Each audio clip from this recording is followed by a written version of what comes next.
Operation सिंदूर में तबाह हुए पाकिस्तान ने फिर से एक नया आतंकी संगठन बनाया है।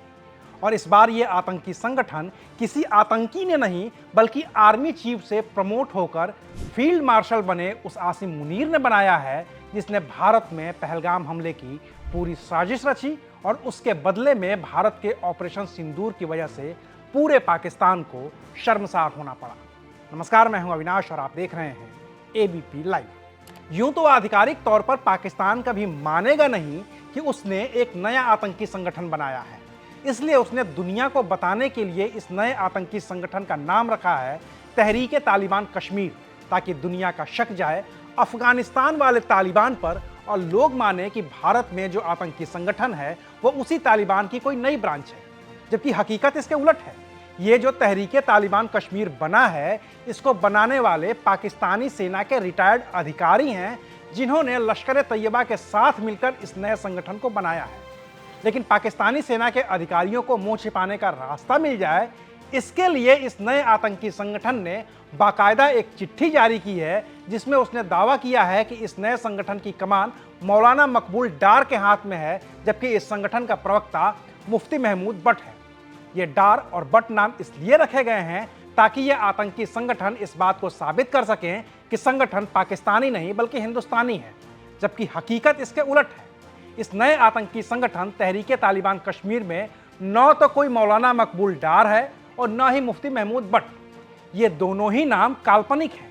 हकीकत ये है कि इस नए संगठन का कर्ता धर्ता पाकिस्तानी सेना का मुखिया आसिम मुनीर है, जिसने इस संगठन को चलाने की जिम्मेदारी उस आतंकी को दे रखी है जो पाकिस्तान की एयरफोर्स का अधिकारी रहा है।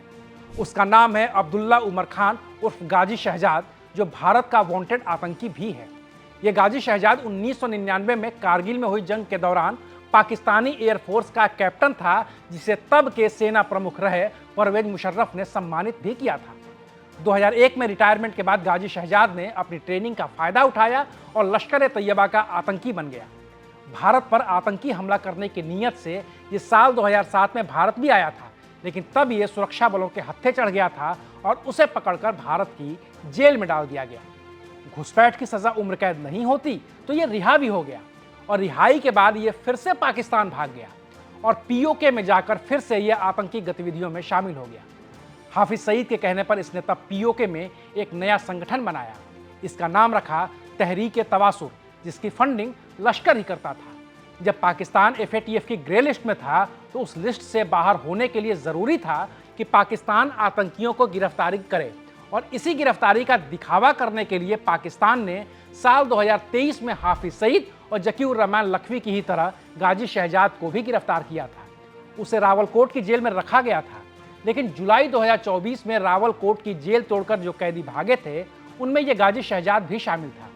माना जाता है कि इन आतंकियों ने जेल तोड़ी नहीं थी, बल्कि पुलिस ने ही उन्हें भगा दिया था।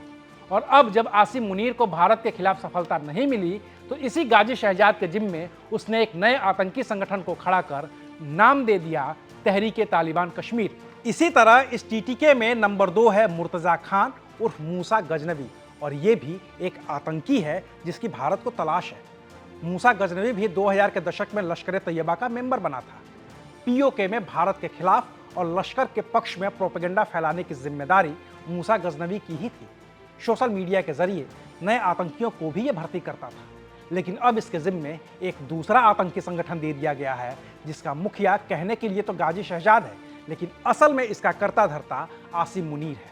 लेकिन अपनी साख बचाने के लिए आसिम मुनीर ने इस संगठन के लेटर हेड पर एक चिट्ठी जारी की है, जिसमें लिखा है कि यह संगठन मकबूल भट्ट की नीति पर चलेगा। आशंका इस बात की है कि 2019 में 370 हटने के बाद जिस तरह से लश्कर ने टीआरएफ और कश्मीर टाइगर्स जैसे नए आतंकी संगठन बना भारत पर आतंकी हमले करवाए थे, उनके एक्सपोज हो जाने के बाद कहीं ये टीटीके एक्टिव ना हो जाए और हमलों की जिम्मेदारी न लेने लगे। बाकी इस नए संगठन से डर पाकिस्तान के उन लोगों को भी है जो कश्मीर को पाकिस्तान से अलग रखने की बात करते हैं। उदाहरण के तौर पर पीओके में मौजूद अवामी एक्शन कमेटी के नेता कश्मीर को पाकिस्तान से अलग करने की मांग करते हैं, और इस वजह से उन पर भी हमले होते रहते हैं, जिसका आरोप आईएसआई पर लगता है। लेकिन अब उन पर हमला करने के लिए आईएसआई इस टीटीके का भी इस्तेमाल कर सकती है। बाकी तो कहने वाले कुछ भी कहें, तथ्य बस इतना सा है कि कोई भी आतंकी बिना पाकिस्तान की सेना की शह के एक चिड़िया भी नहीं मार सकता है। तो ये टीटी के बनाया ही पाकिस्तानी सेना का है, जिसके मुखिया आसिम मुनीर को जंग हारने के बाद भी ऐसा प्रमोशन मिला है, तो वो खुद भी नहीं समझ पा रहा होगा कि उसे फील्ड मार्शल बनाया क्यों गया। अभी के लिए शुक्रिया। आप देख रहे थे एबीपी लाइव।